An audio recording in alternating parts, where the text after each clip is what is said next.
Mona here. Today I'm making bread and I love bread. You might love bread too, so I thought I'd show you the way that I make bread. And there are many different ways to make bread. There's this book, for instance, called Knead It, Punch It, Bake It, Make Your Own Bread by Judith and Evan Jones, illustrated by Lauren Bennett, and it's actually a really good book to show you many different ways of making bread. This one in particular is a San Francisco sourdough bread. Shows you how to make sourdough starter too. Really cool. I go on YouTube and I find different recipes there too. You can check them out. Jenny Can Cook is one that I really like to watch. This recipe is really simple. This is one of the recipes that I got from Jenny Can Cook, and I've altered it just a little bit to kind of match one of the recipes in there. So it's kind of a combo of things. And what all the things that I need for this recipe is flour, salt, water, and yeast. There's different ways of making this so that you can have it in an hour or the next day. This is going to be good for the next day. I've put in 2 cups of all-purpose flour and 1 cup of whole wheat flour. This is our Pie Ranch Jamu wheat. And I'm going to put in a teaspoon of salt for flavor. For the yeast, I'm going to put in just 1/4 teaspoon of yeast. Just like that. If I wanted to do this in an hour, have bread ready in about an hour to an hour and a half, I would use a tablespoon of yeast, and I would use hot water to mix this with. And what the hot water does is it activates the yeast even quicker. There's a lot more yeast in there to get things going. What is yeast? Yeast is a fungus, and it eats up the sugars in the wheat, and it creates gas, and it also creates alcohol, and the alcohol eventually evaporates when you bake it, but it creates these bubbles in the bread so that you have a bread that rises and something that's nice and fluffy to eat. Now I'm going to put in the water. Oop, there goes the water. And we just stir this up. Neat thing about making bread, I mean, there's a lot of chemistry that's happening here, right? There's the yeast that's breaking down the sugars and the carbohydrates in the flour, the wheat flour, creating alcohol and gas. And then there's also something in the flour called gluten. Gluten is a protein, and it's really stretchy and elastic. So what happens with that is it will create bubbles. It'll create a band inside of the bread to catch that air. So it'll stretch and it won't break, and it'll hold that air in there. So as your dough, what you can see here just looks like a lump, right? It's a very small lump of bread, but the yeast will help it to grow into a much more substantial loaf. So I will let that sit in there, and I will cover that with a plate and put it in a warm place. I'll put it on top of my stovetop that has a pilot light. You can also put it just on your countertop if your house is warm. After 24 hours or overnight, you'll get something that looks a little bit like this. It's really bubbly, and it's gotten much bigger and substantial. What I'm gonna do is I'm gonna flour the surface here, and I'm gonna turn this out onto the floured surface. Look at that. See how it's got those air pockets in it and it's stretching out?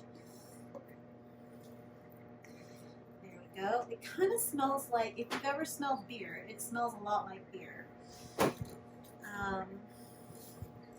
So what I'll do now is I'll use a scraper and kind of just fold this over a few times, like this, about 10 more times, maybe a total of 12 times. So it's 1, 2, 3,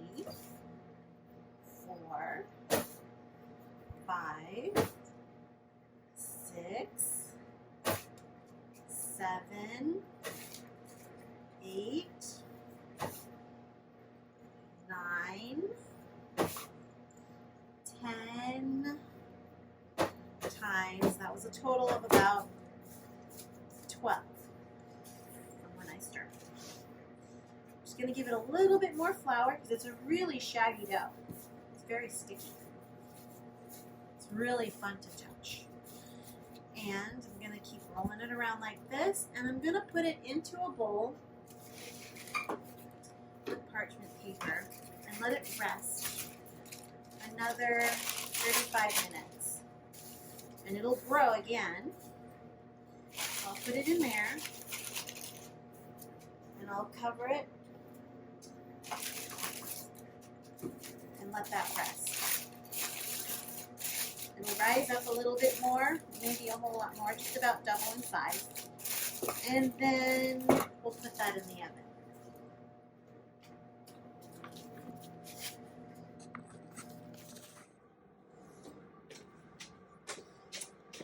Well, our bread has come out of the oven, inside of this Dutch oven. Let's take a look inside and see what it looks like.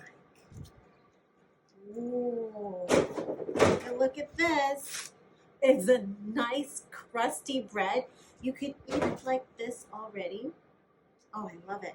What we're gonna do though is we're gonna take it out of the parchment paper and put it back in the oven uncovered to finish off for another 10 minutes. Let me see if I can get a nice grip with this. There we go. Put it back in there. Okay, so 10 more minutes, and then it'll be this wonderful, crispy on the outside, soft in the middle loaf. We'll cut into it. I'll show you what it looks like inside. Be back. Okay, our bread is out of the oven, and here it is. Doesn't that look spectacular? It's a beautiful golden brown. I'm gonna carefully take it out because it's still hot. The little pie server. And we'll cut into it. Should let it rest a little bit, but I can't wait to cut into this and see what it looks like inside. Listen to that crunch. Isn't that great?